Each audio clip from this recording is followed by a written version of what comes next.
Hi everybody! Welcome to day 3 of our daily tips for adventurers. Today I want to discuss a little bit about FastPass Plus at Walt Disney World and explain how that works and some of the tips to make it worth your time. So I grew up going to Disneyland, where you went over to the attraction, you put your ticket in, and then it gave you a FastPass time, which shows you an hour length of time that you can come back and ride that ride, and you get to go into the ride into a quicker line. So if you're not familiar with FastPass at all, essentially it's just kind of like a quick line, so you don't have to wait for the whole time. Here at Walt Disney World, they do things a little bit differently, and I also know they've changed things a little at Disneyland, but that's a different story for now. But FastPass Plus is specifically for Walt Disney World, and these are FastPasses that you can get set up in advance, which is really, really cool. So basically how it works is you have an account where when you book your trip, and it's the My Disney Experience account, or excuse me, My Disney account, I forgot exactly. But they have the My Disney Experience app as well. And then you can book FastPasses 60 days in advance of your trip. So you can book 3 FastPasses per day, which is really great. So you can come out, say you're staying for 5 days, you can get 15 FastPasses worth in that one time. If you are staying at a Disney resort, a Walt Disney World resort, then you get to book your FastPasses 60 days in advance.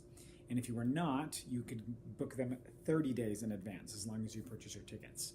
So if you're staying on resort, you get that huge advantage of being able to get those FastPasses.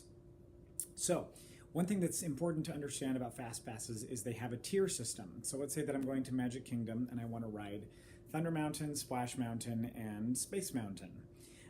I can't actually get all 3 of those at the same time because they're kind of on the same tier. So what I'd have to do is say I choose Space Mountain, and then I can do something from another tier, say for example, if I want to try the Dumbo ride or something like that.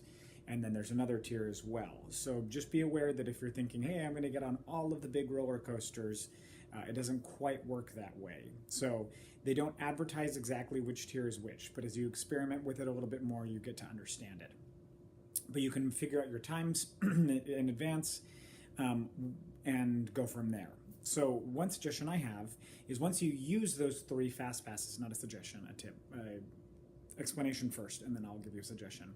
Once you use those 3 FastPasses, then you are eligible to add more FastPasses, which you can do from your app, but only once you finish all 3 of those FastPasses, or if you decide to cancel them or something like that.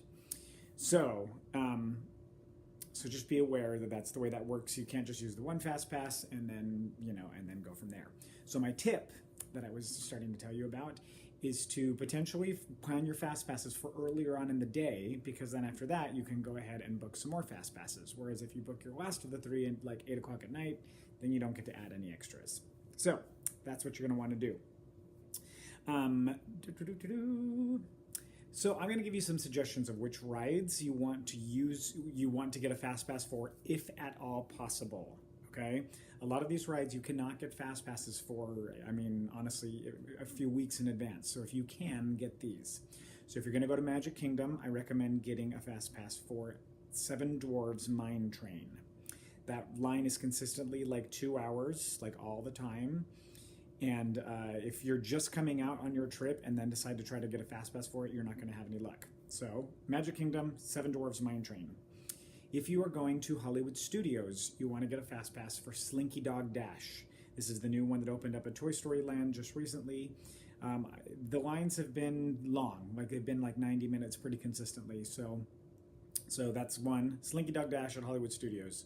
If you're going to go to Animal Kingdom, you're going to want to get a FastPass for Flight of Passage. It's the Avatar ride. This one is the longest line pretty consistently. So you'll regularly see like 3 hours, like 180 minutes. One time when we came, like on Christmas Day, it got up to like 300 minutes. So this ride is incredible. You really, really don't want to miss it. It's some of the most amazing technology, and it's just awesome. So get Flight of Passage. And the last one is if you're going to Epcot, the hardest FastPass to get is for Frozen Ever After. This one, I would say, is you're going to have the least amount of issues with this as compared to the other ones, because you can still get in without like ridiculous lines.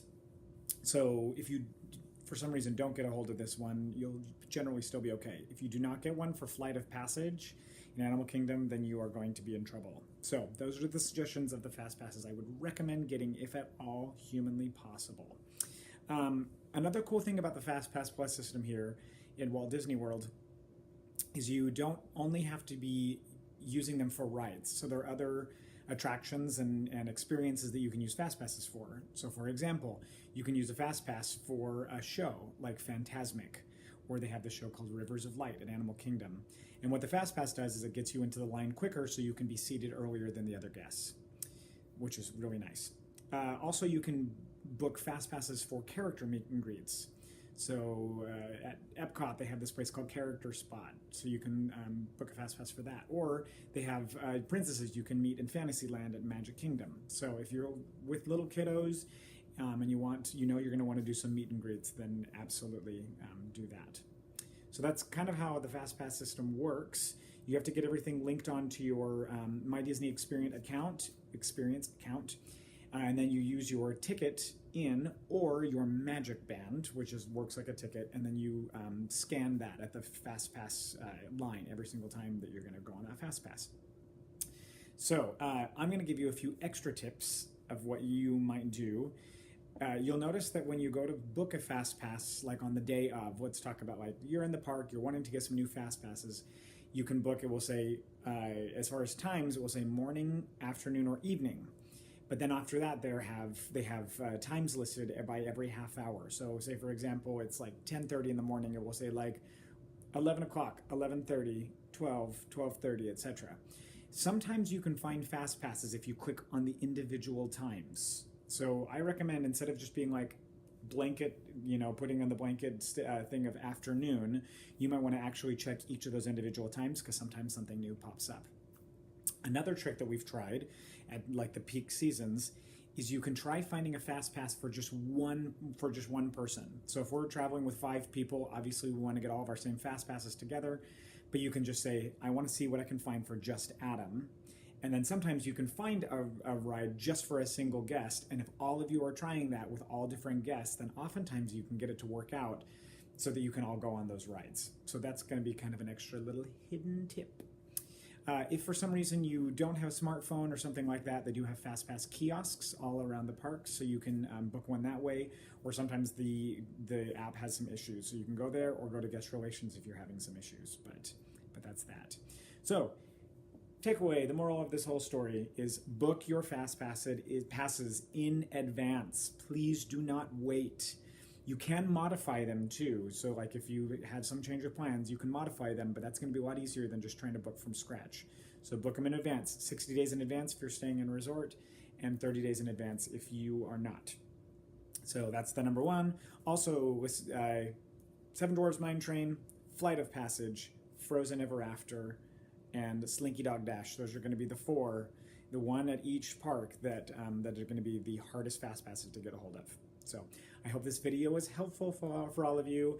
I know it can be kind of intimidating, but honestly, just mess around with it and you'll have luck. But book now. Book your FastPasses in advance. There's me pointing my finger, because it will make your trip a lot more fun.